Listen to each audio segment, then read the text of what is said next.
On Wednesday, we had the new era of Dynamite, and I gotta say, it was such a great show from top to bottom. It's been a while since AEW put on a great Dynamite like that. Straight up, not any points where I was bored or anything. Everything had story to it, which is great. I hope they keep it up, but that's not what I wanted to talk about today. First topic I want to really talk about is Nicholas and Matthew Jackson, the EVPs. With them knowing that people don't really like what they do as EVPs, for them to bring it on TV as a gimmick has been the smartest thing they've ever done. I have really been enjoying everything they've been doing when it comes to this. It's been hilarious, it's smart what they're doing with it, and it just builds more heel heat for what they did. Especially of what happened on Wednesday, which we're going to get into soon. The first thing they really want to talk about throughout the night was hilarious as they mimicked TK with the announcements. Then they announced that Hangman Adam Page, they have suspended him because of him attacking 2 referees at Revolution. We do know the real thing is that Adam Page has some personal things going on, so hopefully he gets stuff, going, and he'll come in the ring soon. I really am going to miss him, but that's up to him whenever he gets all his situations done with. But I do like, storyline-wise, they suspended him, which makes sense. And then they fired Kenny Omega for missing his quote-unquote dates when it came to wrestling. I think this was absolutely hilarious. Even Kenny posted this picture online and tagged AEW saying this, it was so funny. Even though, God forbid, but anything, he almost died in his really injury, but I do like how they use that as well of a way of firing them. And now they're missing a person. Who are they going to bring to the Elite? Next thing you know, Okada comes out, makes his official AEW debut as a full-timer, and then comes and actually joins the Elite and became heel. I thought this was genius. Having a heel Okada join the Elite has to be one of the smartest things AEW's ever done. With Okada coming in as a full-timer, and we all know he's not really fluent in English, having him be a part of the Elite and having one of the best tag teams in the world by his side, I think is exactly what they needed. And everybody is very on the same point of when it comes to it, because I am. A lot of people still don't really like it, but I think this is genius. In the making of this video, they actually will be on Collision as well, so I think this is perfect. Joining the Elite had to be, it's insane. I know a lot of people are not really liking it, but listen, I'm loving it. Hopefully they do right by this, because it's a great way to start the new era of AEW. Now, what I have to say about this is that a lot of people are very upset and everybody's laughing like, haha, he didn't bring in enough views, the ratings were low. Listen to me. I don't get why the toxic fans and the wrestling community care about the ratings so much. Like, all of you are not fucking journalists. This is not part of your job. If you like the product, you like the product. If you don't, you don't. You don't have to worry about the fucking ratings. That's TK's job and everybody else's job, okay?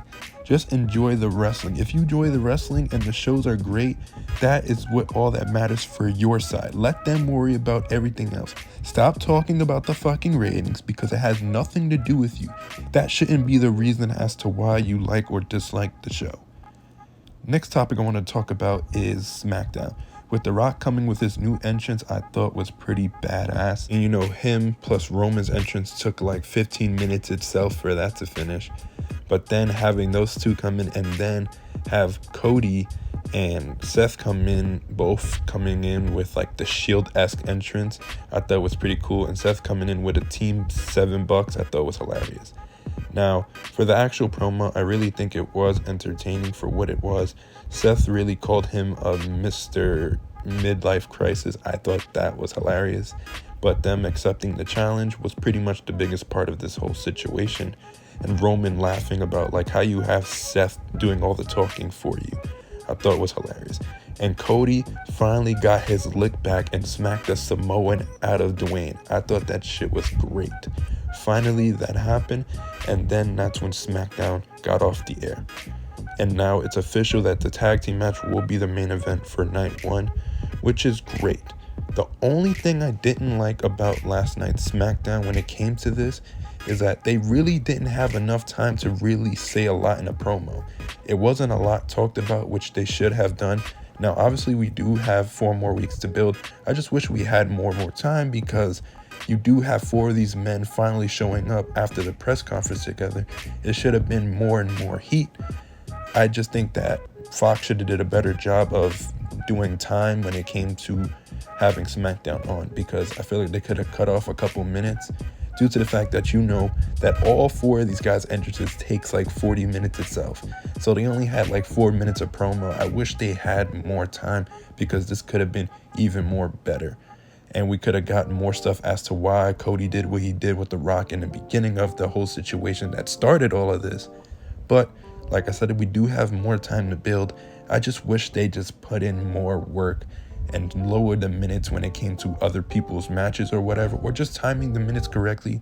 And also, we still need The Rock to address what Triple H said to him weeks ago. Remember, Triple H came out on SmackDown and was saying how it doesn't matter who you are and what your place is in this company, I'm still the CEO, and all this other shit. And yet The Rock still hasn't said anything about it. But I will say, I do like the fact that The Rock is going on social media and cutting these 20-minute promos. I think it's great work for The Rock to be doing that. I really appreciate him for doing that. Anyways, I know we do have like 4 more weeks of build. I just hope more and more stuff happens, because I felt like this little segment wasn't enough. 4 minutes of them just doing a back and forth wasn't enough for me. Not saying that it was bad. It was not. I don't want to feel like I'm complaining, because I'm really not. I just wish, that was a part of it. But listen, we do have enough more time to build. It's up to them. I'm very interested. I just had that little gripe, that little nugget. That was the only problem I had with it. But that is all.